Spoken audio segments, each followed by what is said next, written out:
Agrarian reforms, poverty alleviation, constitutions. Has anyone ever encountered these terms? Come and join us as we all discover some areas in our Philippine history. Good day, everyone. Our presentation delves into the integral relationship between agrarian reform and Philippine development and the crucial role that constitutional frameworks have played in shaping this journey. We will explore the milestones of agrarian reform across various historical contexts, with a specific focus on the 1899 Malolos Constitution, the 1935 Constitution, the 1973 Constitution, and the 1987 Constitution.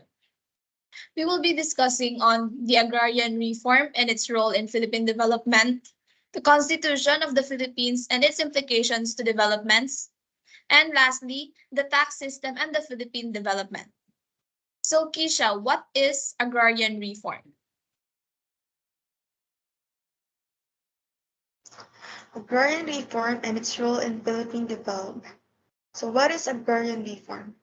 Agrarian reform is a redistribution of lands, regardless of crops or fruit produced, to farmers and regular farm workers, who are landless, irrespective of general arrangement to include the totality of factors and support services designed to lift the economic status of the beneficiaries.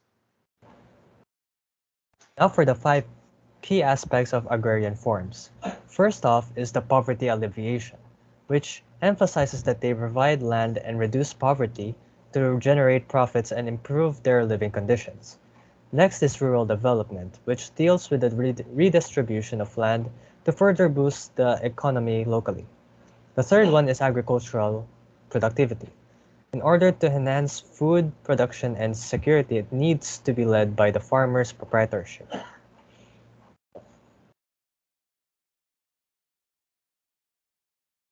Now to continue, equitable wealth distribution is transferring land ownership from principal proprietorship proprietors to agricultural workers, lessening inequality and advances the equitable allocations of a resource. Lastly, empowerment of farmers is possessing land grants farmers the authority to make choices, engage in administration, and steer the progress of the community. Now we move on to the next topic, which is about the Constitution of the Philippines and its implication to the development.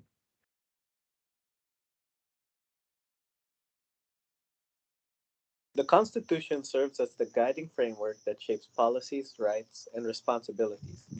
In our discussion, we'll unravel how specific constitutional eras have left their imprints on development strategies.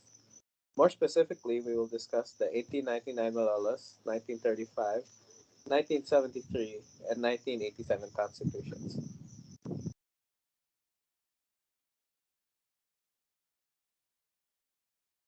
First among the four presented is the Malolos Constitution in 1899. It was the first constitution that was established since the country's independence in 1898. But this constitution, however, was short-lived due to the spark of the Philippine-American War a month later. Unlike other constitutions that took inspiration from the Americans, this constitution took inspiration from the Spanish, French, and many other countries' constitutions. This is for the Philippines to gain an idea of a free country from the Spanish reign. A fun fact is that this constitution is the shortest and the most concise of all constitutions, because the constitution mainly focused in establishing the state and the citizens' rights. And did you know that this version was intended to be edited in the future? This was to accommodate the inclusion of Mindanao into the Philippines, but due to the war, this did not come to be, unfortunately. Now let us move on to the 1935 Constitution with Alexa. Thank you so much, Hannah. Now, the 1935 Constitution played a crucial role in introducing social justice principles and land reform to the Philippines. While it set the stage for an upright society, challenges in implementation hindered the full realization of its objectives. The 1935 Constitution emerged during American colonial era and the Commonwealth government. It embraced social justice ideals, acknowledging the state's responsibility to enhance the well-being of its populace. Although it included land reform measures, their execution was constrained by multiple obstacles. This constitution adopted in the Philippines set the stage for discussion on equitable land distribution. Despite having despite facing challenges during implementation, its principles serve as a stepping stone for future agrarian reform initiatives. This constitution emphasized the state's responsibility to ensure fairness and well-being, laying the foundation for addressing social inequalities and promoting a more just society. Moving on to the next constitution, 1973, let me call on Abdul. 1973 Constitution. It is the first ever parliamentary form of the government. The Assembly passed the bill on 10th April. On August 14, 1973, the Constitution became operative. The current Constitution adopted in the 1973. It also allows for the defense and preservation of the Islamic philosophy of life, along with making a battle to spread and apply Islam's core principle. Furthermore, the Constitution illustrates an autocratic leadership to maintain and enhance the discipline of. The Constitution of the Philippines is the supreme law of the Philippines. The Constitution preface and 17 articles provide for the shift from presidential to parliamentary system of the government. It also vests the legislative power in the National Assembly. The head of the state and supreme commander of the Philippine Armed Forces is a prime minister who is chosen from among the members of the National Assembly. A president is elected from among members of the National Assembly, serve as the symbolic head of the state with the 6 years. Moving on to the next Constitution, 1987 Constitution.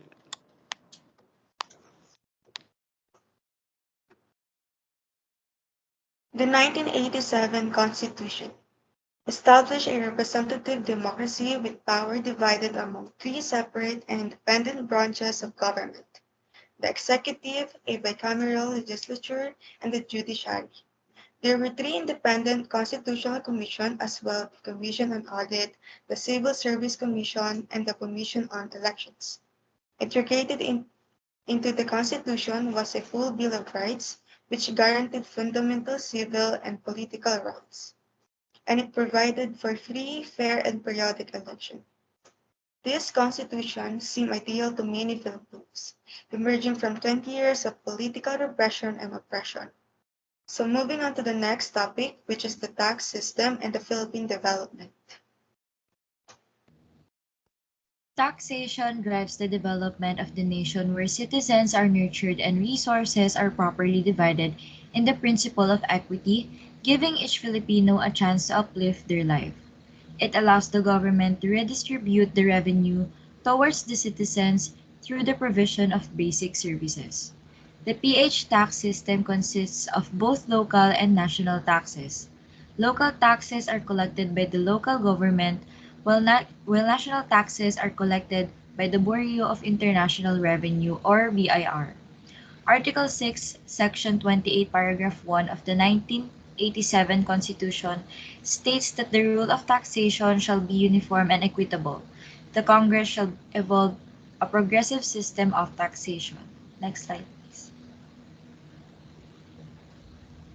There are two types of taxes, direct and indirect. Direct taxes are taxes paid from the taxpayer's income and properties, while indirect taxes are collected based on the consumption. A type of indirect tax in the country is the value-added tax imposed on mostly all goods and services, while a type of direct tax is the income tax imposed on taxpayers' compensation, business, and passive income. Slide. The Local Government Code provides that all local government units are granted general tax powers as well as other revenue-raising powers like the imposition of service fees and charges, in addition to those specifically granted to each of the local government units. But no such taxes, fees, and charge shall be imposed without a public hearing having been held prior to the enactment of the ordinance. And as Malidium et al. Said, every nation's lifeblood is taxation. Without it, the government cannot function. That's all. Now let's move to the conclusion.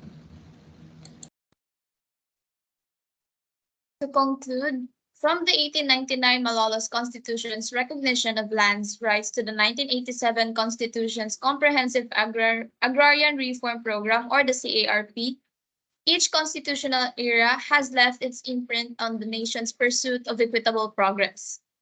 Agrarian reform emerges as a catalyst for poverty reduction, rural vitality, and agricultural productivity.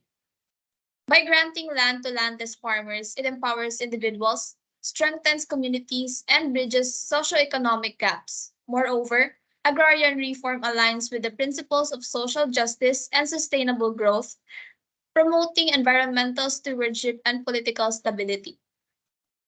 The constitutional implications are equally significant. The 1935 Constitution introduced the seeds of social justice, while the 1973 Constitution's centralization showcased the potential pitfalls of power concentration. However, the transformative power of the 1987 Constitution stands out, solidifying comprehensive agrarian reform as a constitutional mandate and embodiment of progress rooted in equity. Next slide, please. And that's all for agrarian reform and Philippine development. Thank you for listening and have a great day.